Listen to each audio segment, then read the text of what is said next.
On August 8th, 2024, the Canadian Revenue Agency revoked the charitable status of the Jewish National Fund of Canada, Inc., also known as the JNF.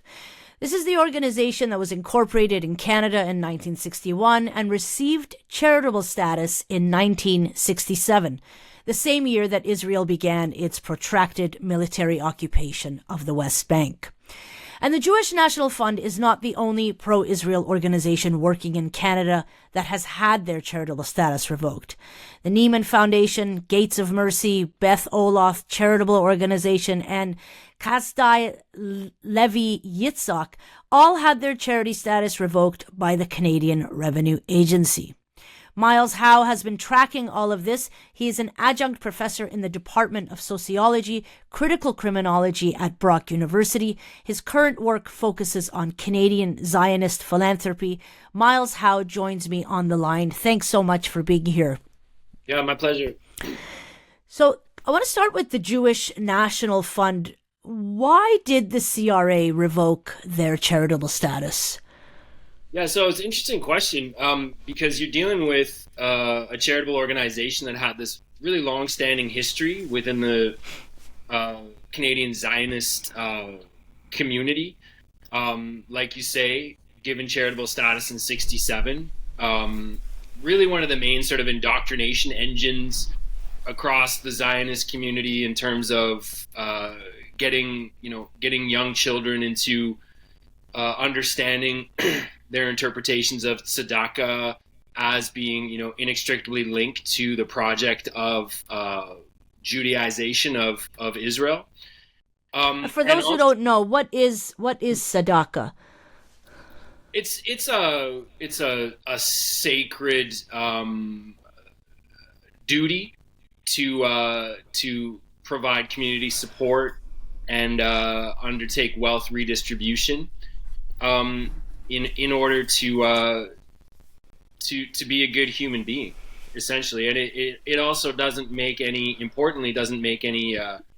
from a Talmudic standpoint, does not make any differentiation between race, ethnicity, class, religion, and so this was never meant to be applied as a fixed, closed thing for the Jewish community. It was meant to sort of like be a good human being.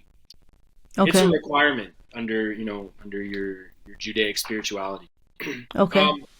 But as we know, like, Zionism is a hell of a cult, and so the JNF was really one of those main engines in terms of redirecting what was once sort of a sacred spiritual requirement into the project of financially underwriting Israel. So its main Israeli intermediary was an organization called Keren Kayemet LeIsrael, which predates the state of Israel, and was very integral in terms of raising diasporic funds towards the purchase of land, and then through these laws that Israel has created in terms of after the Nakba, creating like an absentee. Once folks were expelled from their land, by virtue of being absent from that land was then put up for sale. And so was it was this land appropriation? Is that what was going on?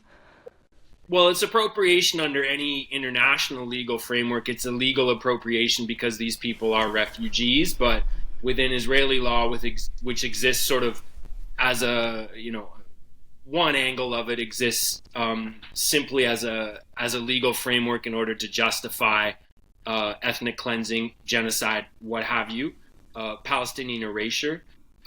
This land was then subsequently made absent and made available. And so the KKL, Keren Kayemet LeIsrael, became one of the, if not the most important landlord in Israel amongst them. And then through was also involved in purchasing land in the West Bank, and was also involved in doing projects with the IDF. And so sort of this beautification or this creation, under it, greenwashing, very famously within the Canadian context. Right, the trees, right? This is how I heard about this organization was we're just planting trees. Yeah, absolutely. We're making the desert bloom. Yeah, and to take it back to that sort of indoctrination process, when I went to Hebrew school after school, because, it was not a question that I was going to do a bar mitzvah, a huge aspect of that was to take your blue box home and fill it with change and then bring it back to the Hebrew school and then receive a certificate for that money, thanking you for having planted a tree in Israel. Right. And so it's a very weird sort of... Anyway, to get into why that they got revoked, the CRA found that Karen Kayemet LeIsrael's charitable, as an Israeli intermediary, that its purpose was not charitable. That what it was claiming initially, that it was providing funding to indigent workers or indigent or indigent, I think the word is, yeah. Yeah. And so they were saying, like, well, you're amplifying a salary for a worker, yes, but those workers are working on internationally illegal projects. And so it finally, after, who knows why the writ dropped on the JNF now, because it had proved itself very resilient, to these audit processes. Again, it was not the first one. It was clearly very cozy with power in Canada. Stephen Harper and a variety of, A-list political figures. Mm-hmm.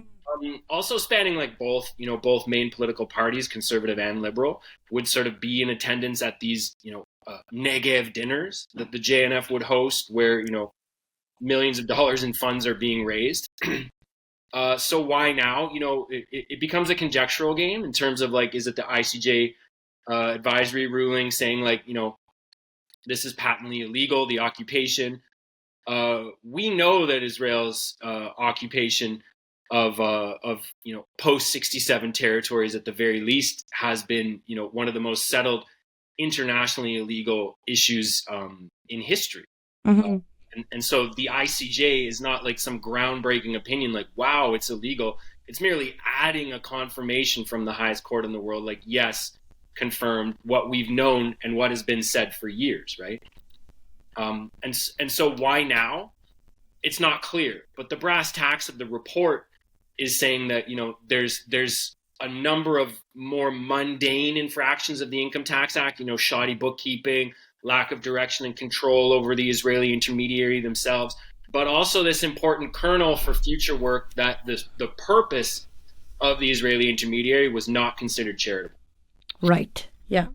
And there was a guest that I spoke with, well, it's probably back in August, and she's a member of the Casilla family. She was talking about that's the same KKL, was it, that you mentioned? That they hire these young settlers to come, and that she's claiming that they hired these young settlers. Most of them, she said, were homeless youth, to then come onto her family's land, and they've basically just been squatting there for the past, like, what is it now, almost 6-7 months, and the military has now come in and set up this sort of de facto post, and they're not being allowed back onto their land. So is this, in the everyday terms of what the JNF does, is this part of that project? I'm not on the ground in occupied Palestine, and so I can't say exactly what it is that the JNF is doing or what KKL is doing. Yeah. By virtue of that, what JNF Canada's money goes to do in Israel. I'm not an expert in that regard. I have heard from counterparts operating with Israeli NGOs that these sort of like quote unquote at-risk settler youths are frequently utilized at the vanguard as sort of these quasi foot soldiers, dispossessed or youth with time on their hands. Classically, as we know in Canada and across the world, are sort of like, sometimes a recipe for disaster. And so, sure, I do not actually have the expertise to tell you like what you can get an Israeli settler youth to do for a few shekels. Mm-hmm. But I wouldn't be surprised. And it's also not what I've heard secondhand. It wouldn't be surprising either. In the, as you said, the JNF, actually, I think, as I said in the intro, the JNF is not the only Zionist organization that has had their status revoked. I attended a press conference on November 8th, 2024 with yourself, the UN Special Rapporteur, Francesca Albanese was there, Just Peace activists, and independent Jewish voices. And you released a report on Canada's charitable sector with respect to Zionist philanthropy. Can you take me through just some of those findings? Because you mentioned very specific organizations, and I'll be asking you about them, but there were specific findings. Can you just take me through some of them? So to get into the methodology of the report itself, a Canadian charity is allowed to use an international intermediary to further its charitable program on the grounds usually that that international intermediary will have, expertise or a network of people. And so it's used to maximize the charitable impact, right? So the Canadian charity at home is allowed to do international work, of course, and it is allowed to employ an intermediary to help that programming take place. Does it matter where that intermediary is, or? You have a variety of countries listed on, the FinTrack's money laundering and terrorism, okay. And certain countries or certain organizations disqualify themselves based on that regard. But on an international level, the Income Tax Act, the regulations within it should apply universally, right? Or globally. Okay. So this applies also within Israel, right? Now, what you're required to do if you are that Canadian charity utilizing international intermediaries is to list those intermediaries by name and by the dollar amount that you gave them in your Schedule 2 overseas activities forms on a yearly basis.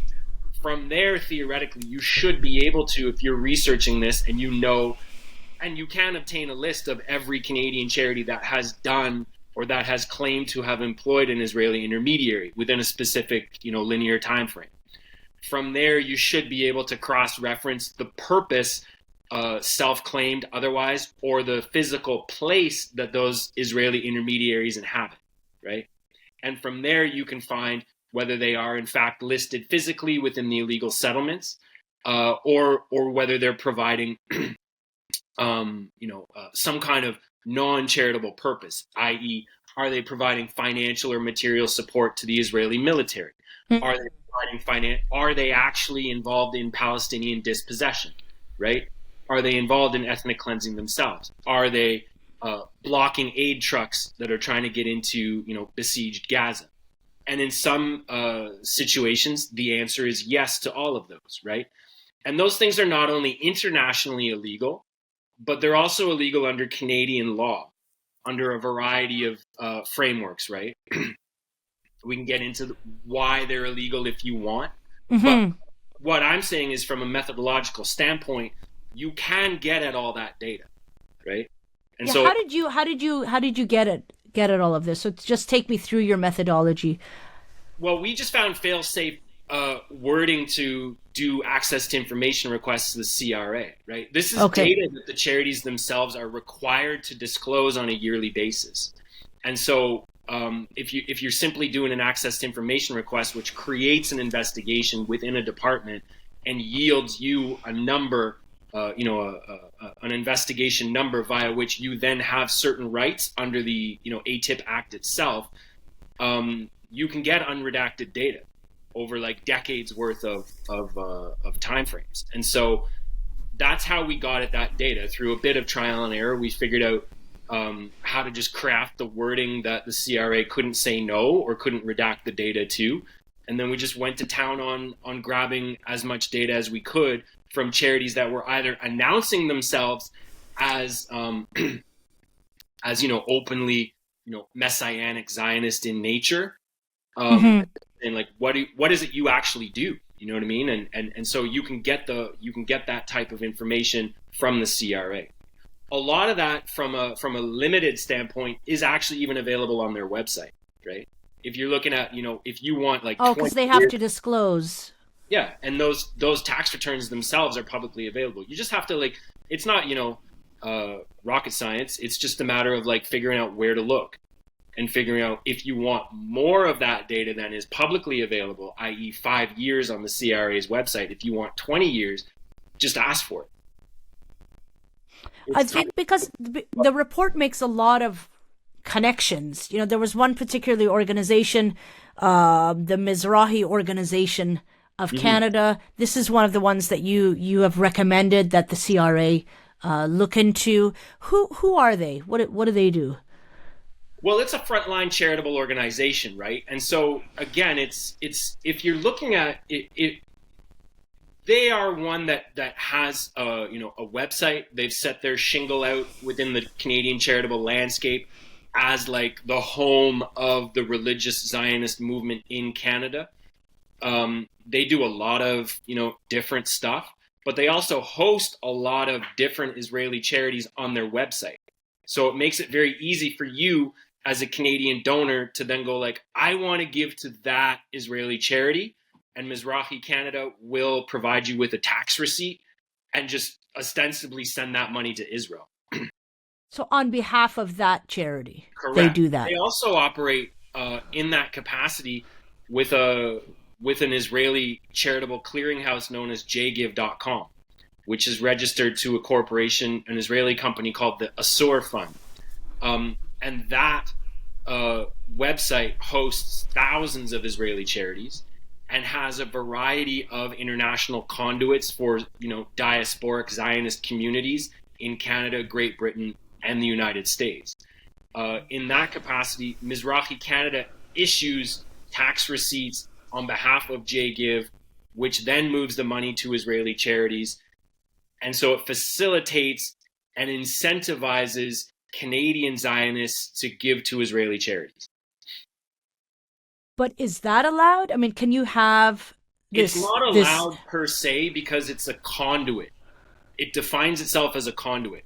If you get into the brass tacks of the Income Tax Act, if you're using that intermediary on an international level or even on a national level within Canada, you must be able to demonstrate direction and control over the money that you're sending to an intermediary.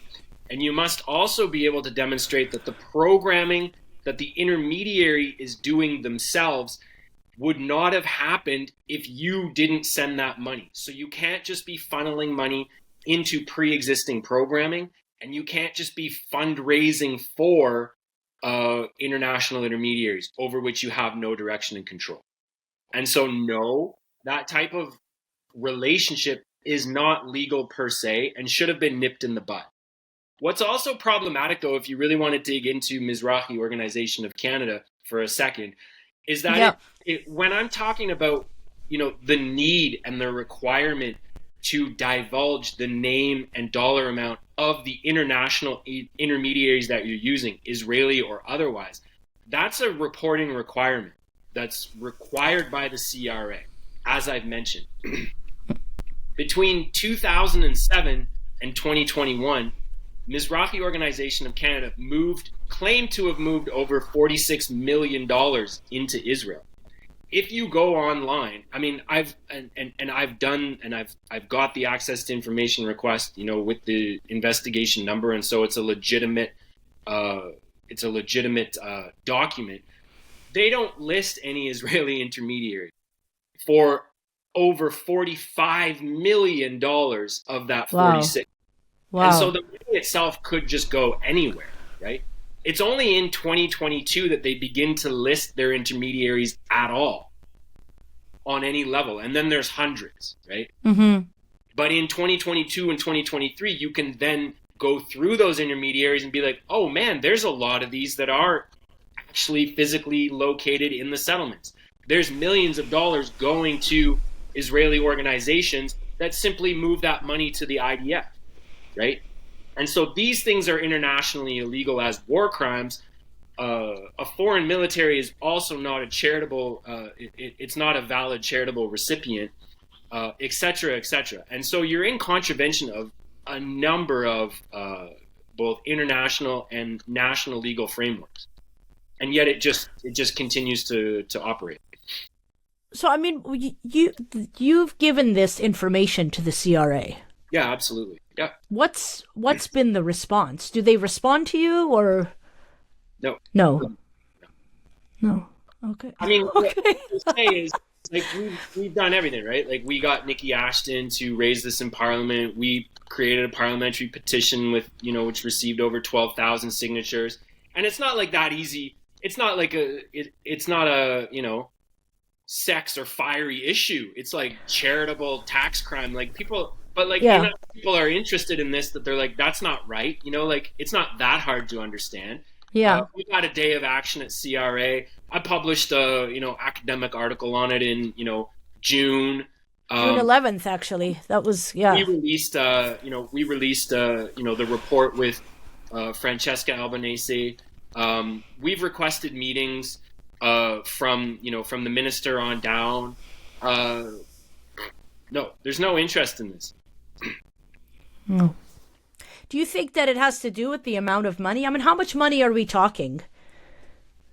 It's not an immense amount of money, but what you need to realize is that the people, like, when you also the other thing that you can gather from CRA data is if the donations to Mizrachi or any of these charities are attached to other private foundations or public foundations or other charitable organizations, you can access who gives to them, right? Mm. You can't access the names of individual donors based on privacy, justifications, but you can access when money is flowing from one charity to another.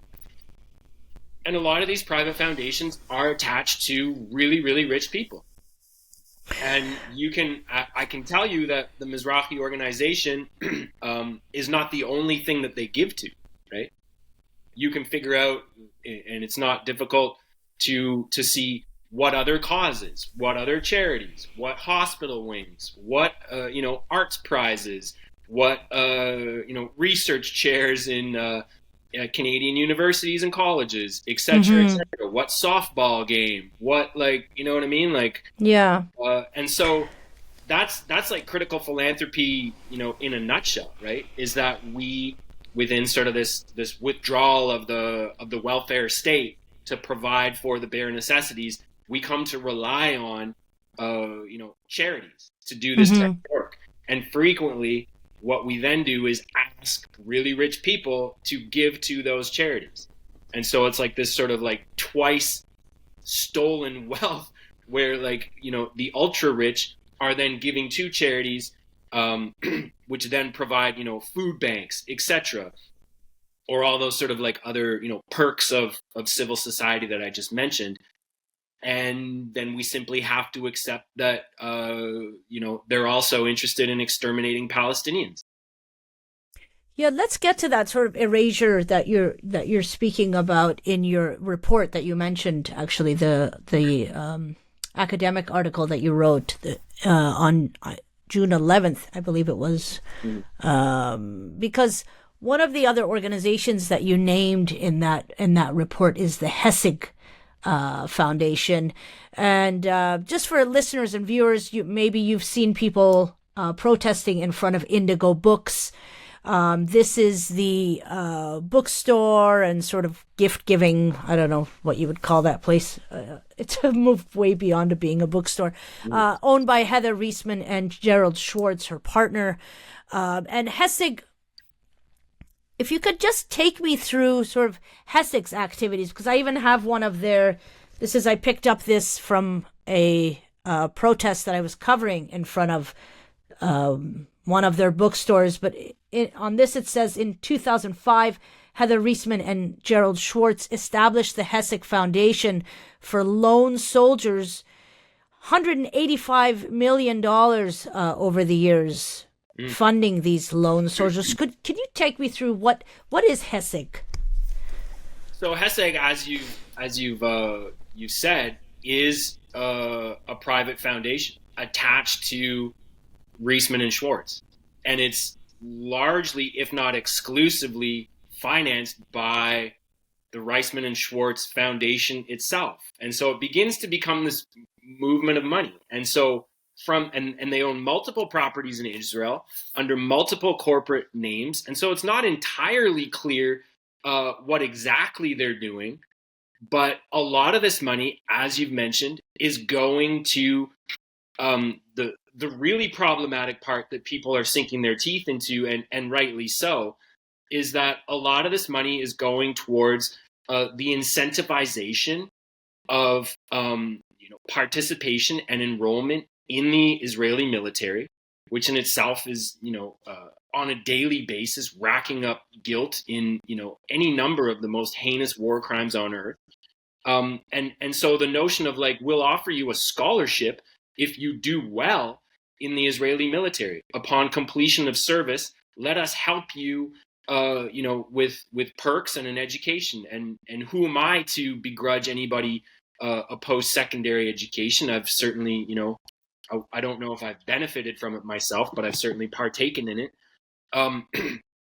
But the notion that like this is based upon, doing good service in the IDF, which in of itself is how do you define that? Yeah, exactly. And so, yeah, it's not necessarily the lowest hanging fruit here from an illegality standpoint, but it is an incentivization to enlist in a foreign military. And it's once again part and parcel of this wider indoctrination process of, in this case, Canadian and also international, Jewish folks who then get sort of like brought into this cultish ether of Zionism that provides you, if you only sort of drink this Kool-Aid and turn a blind eye to the fact that you're cosplaying as an indigenous person to Israel, your life will literally be taken care of for you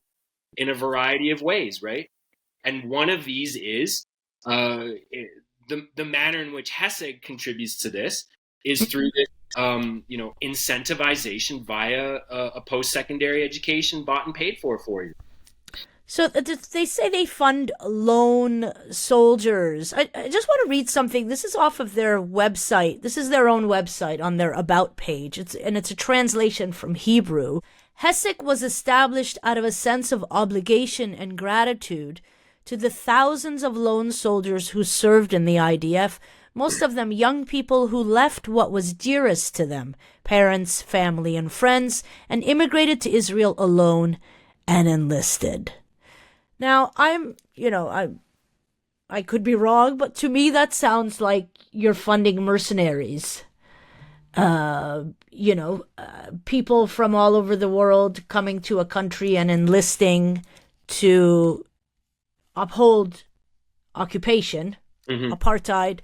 Why is a Canadian CEO? I mean, maybe you're not the person to ask this, but it just blows my mind that a Canadian CEO is financing something like this, and the CRA is what seems like is just turning a blind eye to it, because from what I know, and I'm not an expert on this at all, but it is illegal to fund a foreign military. That's sort of a baseline. Is that not what's happening here? Right. If we're looking at the precise letter of the law, it's probably half a step removed. You know what I mean? It's not directly funding it.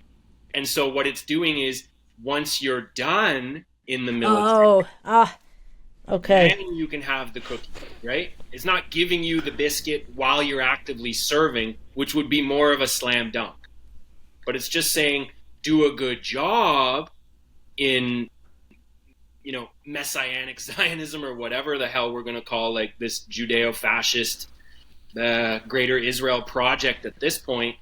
And once you're done actively serving, then, it's cookies and warm milk for you. But that's what it is. You're literally, the lone soldier is somebody who's so either indoctrinated or so like without other, career options or something, or so sociopathic, or a combination of all these things, that they're going like, goodbye family, goodbye friends.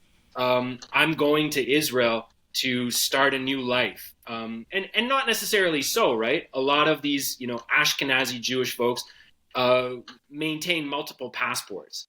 And so the to and from, where I could establish myself as a good life in Israel, go to, Hebrew U, get my degree paid for, come back and forth. When things get too hot in Gaza, if there's, if the Houthis are sending a couple missiles that get through the Iron Dome in Tel Aviv, I could bail out and come back to Canada. That fluidity of relationship to Israel is there, right?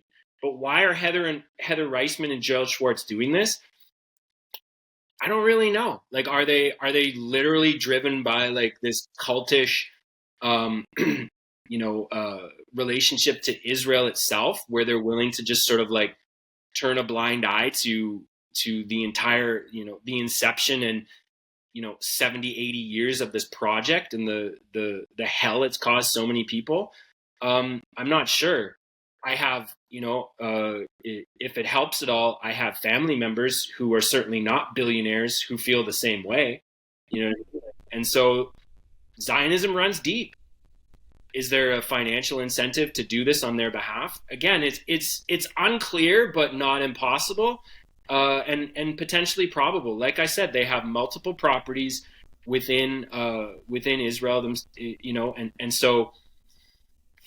They're quite large, the properties too. I've seen some of them online.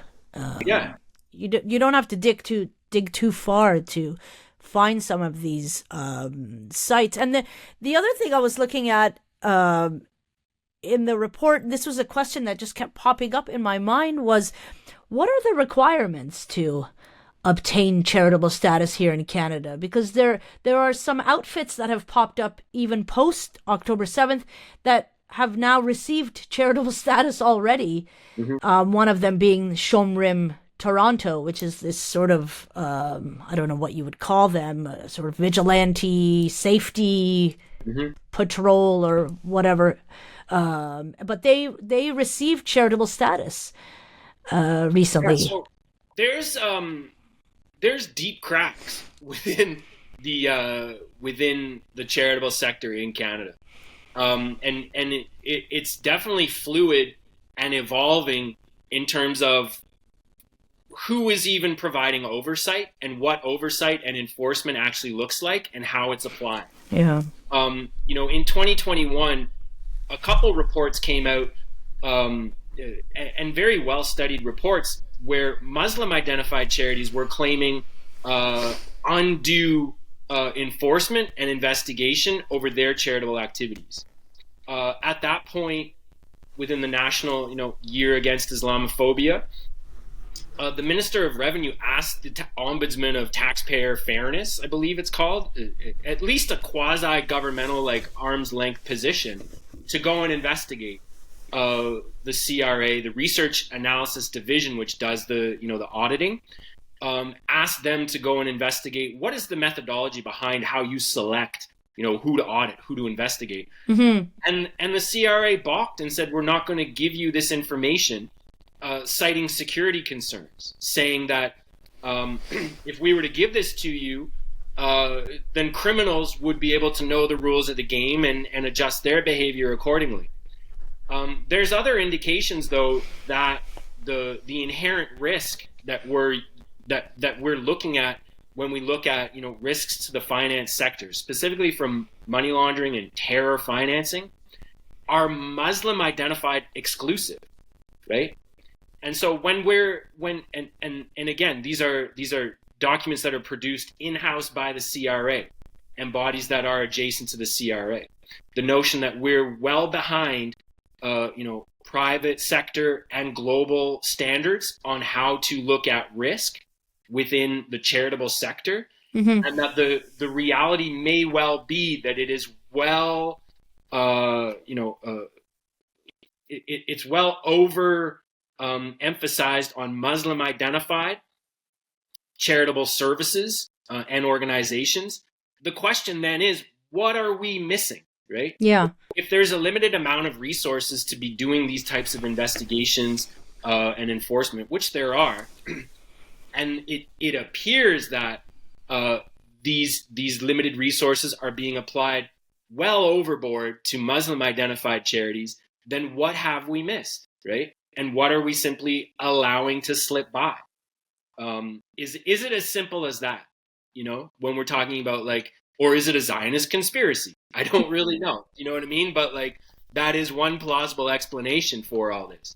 Is that, in the post 9/11 climate, we haven't got over the hangover of like the war on terror. It's still the only name in the game when we're looking at money laundering and terror financing. It would appear to be within the charitable sector. Reputable reports have come through saying like Muslim charities are feeling this heat overly. On the flip side, nobody in the non-Muslim charitable sector is saying like, hey, I wish you'd, enforce regulations on me more strictly. That would be absurd. But you know what I mean? Like all signs point to a regulator that's just sort of like out to lunch. I mean, there was a bit of a campaign started about the CRA, calling them anti-Semitic and stuff, when some of these Jewish organizations had their statuses revoked. And you make mention of something called, in your report, a burner charity. What's a burner charity? So in 2022, myself and a co-author had a good look at, you mentioned Gates of Mercy and Beit Olath. And what we did there is via, again, getting at these, multi-decade data sets, we were able to find out who's giving to them, right? And so what we did is we tracked when was Gates of Mercy registered, when was Beit Olath registered, and a third one that's currently active called Jewish Heritage Foundation of Canada, when were they registered? And for how long do they remain dormant, doing absolutely nothing, right? And what is their social profile? Are they all run out of a house? Yes. Do they have a website? No. Is there any social media is there any way you would know about these things if you weren't sort of like in the know? Absolutely not. And so if you then can grab data concerning who's giving to who, right? Who's giving to Gates of Mercy? Who's giving to Beit Olath? Who's giving to the Jewish Heritage Foundation of Canada? They become activated at a certain point. And by activated, I mean they go from near zero amount of dollars in, received revenue to millions. And a great percentage of that money can be traced back to private foundations. And then you can then trace, when does the CRA clamp down on Gates of Mercy, for example, in 2012? Going like, what the hell is going on here? You're moving tens of millions of dollars to Israel. Most of that is buried in scholarships and bursaries. It's well out of control, right? You need to enter into some compliance agreement with us. And the people at Gates of Mercy, who are associated with the people at Beit Olath, and sometimes are one and the same, go, okay, sure. They enter into a compliance agreement, meaning that there's more oversight, ostensibly a promise to do better. And all the donations from all the back private foundations simply find their way into the trough of the wave. And Beit Olath, which has been sitting there sleeping, doing no business, takes up all the donations themselves. And then in 2019, when Beit Olath finally gets revoked after moving hundreds of millions of dollars into Israel without much in the way of direction and control, could have gone anywhere. Could be money laundering, could be absolute fraud. Who's to say? 2019, they go, what is going on? Your status is revoked. And it's a high-profile revocation at that point, right? Because it's one of the most active movers of money in the international sphere in Canada. And they finally go like, this is probably not even anything of any charitable purpose that we can discern. You're revoked, and all the backstory and all the private foundation money simply troughs again and gets taken up by Jewish Heritage Foundation of Canada, which operates to this day. Moves about $80 to $90 million a year into Israel. And if you would ask me, is that money accounted for? I would say no. Under CRA's own laws. I mean, they name people, and some of those people within the Jewish Heritage Foundation of Canada recipients are located in the Israeli settlements, right? But to me, and that flags them as, aiding and abetting in war criminality. But to me, that's not the wider issue when we're talking about a burner charity that I would call the Jewish Heritage Foundation of Canada. And what's also important to note in all this is that Gates of Mercy, Beit Olath, Jewish Heritage Foundation of Canada, these are the equivalent of like, a hammer or a gun or a knife, right? In a crime scene, right? there's been no punishment and no identification of who is actually behind these things.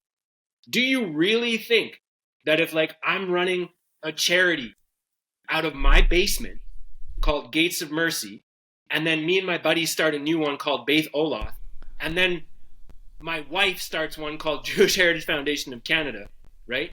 And I just get my charitable status revoked, right? It's not my money, right? Right. And so do you think like the people whose money this is actually A, don't know what's going on, or B, are simply not identified whatsoever within these CRA audits? It becomes beyond the purview or ability or mandate of the CRA to actually punish who's using these things. So it's the equivalent of like going to a murder scene, taking the gun out of somebody's hands, putting handcuffs around a gun, putting it in the back of the police car and driving away. And just the person's like, and leaving the culprit there. See you later. I promise not to do it again.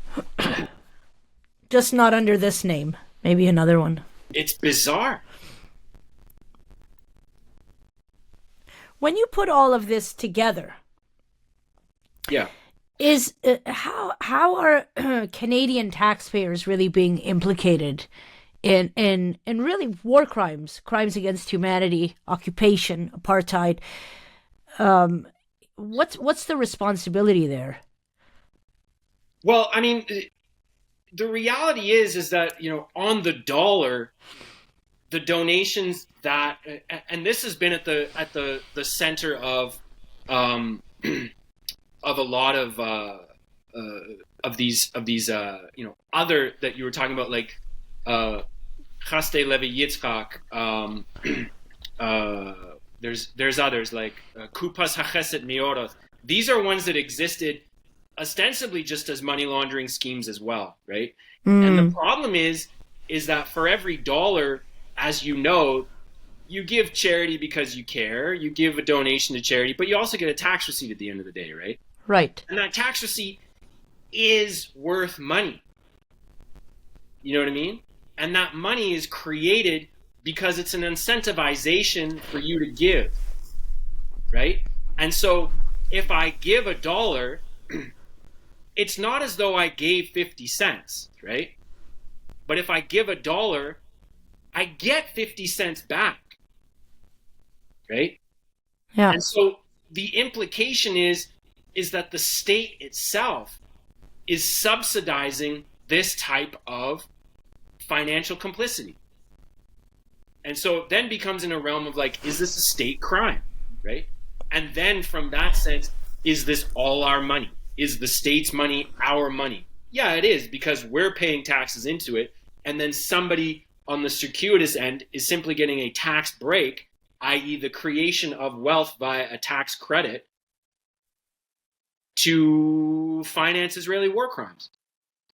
And so, I was going to ask you that, because in what way is Canada complicit in this then? Can Canada be held to account for this? I don't know, because I can't even get Canada to hold the charities to account. You know what I mean? It becomes a question of like, yeah, theoretically, but like, we're not even able to apply the fundaments of indictable offenses under the criminal code to this type of activity. And I can spell out for you why this is illegal, right? We're not even talking about like, should the ICC intervene, and should a third party sort of bring Canada to the ICC on all of this? Sure, theoretically, but like, there's a realm of critiques out there against the, you know, utility and applicability of international law. It's a nice concept, right? But like, there's, you know, Netanyahu and Gallant just roaming the country. You know, like, they might not go to the you know, the yearly you know, chest thumping in Poland over, you know, participation in the Holocaust, but like, they're doing okay. You know what I mean? Even though they're still walking the halls of Congress. Yeah. So like, the question becomes like, of what utility is international law? I like it. I'm not saying we shouldn't have you know, we shouldn't aspire to a equally applied framework, but sure. I mean, Canada is complicit. Yeah. it's complicit in the aiding and abetting of Israeli war criminality. Your report is also looks at and makes recommendations on changes that need to happen. What are some of those recommendations? What would you like to see? It's a tough call, right? Because like I'm not like here to sort of like just say if only we were to reform foundation philanthropy or industrial charity, then things would be okay, right? This isn't a question of a few bad apples. The entire industry itself exists on a at least a theoretically corrupted framework. But if we swallow the bitter pill and say like we need reform to this, to me it's not that hard to find which Canadian charities are actively moving money, are financially complicit in the aiding and abetting of war crimes. And so to me, one of the immediate reforms, or one of the immediate actions that I would take rather, is specifically in light of the horrific siege of Gaza that we're living through, and peripherally, but what can we do here? Immediately suspend the licenses of all these charities, right? Without needing to go into an audit. The JNF survived 5 or 6 audits. Ne'eman Canada was audited for its activities in 2016-17, right? And only got revoked. These things take years, right? And I'm not saying the CRA should start doing a sloppier job when it comes to auditing, but we don't have time for this type of slow motion. And that in and of itself, right? Who knows what the CRA is actually doing when it comes to the Mizrachi Canada file, for example, right? They're not going to tell me under a variety of justifications. But we don't have time to waste here any longer.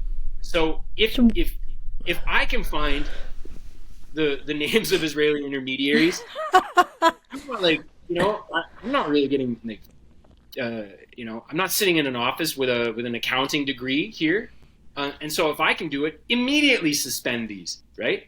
Apply the letter of the criminal code, right? Yeah. To the offenders, right? Involve the war crimes unit if you can't do it yourself, right? And Canada does have such a thing, right? I mean, we do have, yeah. One of the problems that I find more like sort of endemic to the CRA is that charities are kind of like their own little fiefdom, right? Operating under the initial legal framework of the Income Tax Act, right? And so it then becomes not like law is ever applied equally across the board, but you have an extra filter when it comes to this, right? You have the CRA, who may recommend to the RCMP, who then may prosecute, right? But you got to get through the CRA to get to the cops, which is weird in and of itself, right? I can't think of another sort of like framework like that where somebody else might say whether or not it's illegal enough to be prosecutable, right? And you don't even know why, but there are accusations out there, and they're legitimate ones, that the CRA is not above board or applying its own sort of regulatory enforcement or investigative capabilities equally, and is racially and ethnically biased in doing so, right? Those are accusations that we could apply to any other legal, investigative or enforcement body in Canada with good reason. But you don't have to get through 2 of them in order to get to an indictment, right? So would you like to see more transparency then on the part of the CRA? Absolutely. Yeah. Absolutely. Just so everybody knows, if you're seeing people protesting outside of the Indigo, know that there are really good reasons for people doing that. It's not because the bookstore is Jewish owned, as many like to claim. I want to end on this because you're very meticulous in the work you do. There are, I really suggest, and I'll put a link to this in the show for people to read the reports that Dr. Miles Howe has put together, and you're working on a new one. Yeah. Can you just give me a little bit of a teaser? You don't have to give me all of it, but just what is this one about? What are you working on? Like we've come to a maturity in this type of investigation and this type of we're starting to catch up to it, right? And I'm not saying like people just started protesting outside of Indigo. This has been going on for years, right? But the notion that like this is illegal, right? It's not just like something we don't like or something, right? And so given that we understand this, and given that we can find these one-offs and identify them, it's time now, and what we're doing now, and it's a big undertaking, and there's a variety of people working on this. If I'm the one sort of like having my name on a, fingers crossed, on a published article coming up in a few months or whatever, but it's time to look at the entire sector, right? The entire, let's call it the Canadian Zionist charitable sector. Every last charity that identifies in 2023 having utilized an Israeli intermediary. Every last Israeli intermediary gets looked at. Where are you located? And what is it you do, right? And every last Israeli intermediary for whom the Canadian charities are legally responsible under Canadian law, not Israeli law, right? If you're my agent, and you could be operating in any country in the world, right? And I'm a Canadian charity, your activities are legally my responsibility. And your activities, given that they're mine, are prosecutable under Canadian law. And so every last Canadian charity providing which is financially complicit in the aiding and abetting of Israeli war crimes, we're looking at the entire sector. And everybody's getting named. Not just I look forward to reading it. Yeah. Like everybody who's doing it to the best of our ability we're outing the whole thing, right? I remember at that press conference there was someone, I can't remember if it was you, mentioned there's something like 200 organizations that you're looking at. There's certainly more than one. Off the top of my head, I don't know how many there are, but yeah, I would say there's hundreds. Yeah. Okay. Thank you so much for speaking with me. I think I'll leave it there. It's my pleasure. Thanks.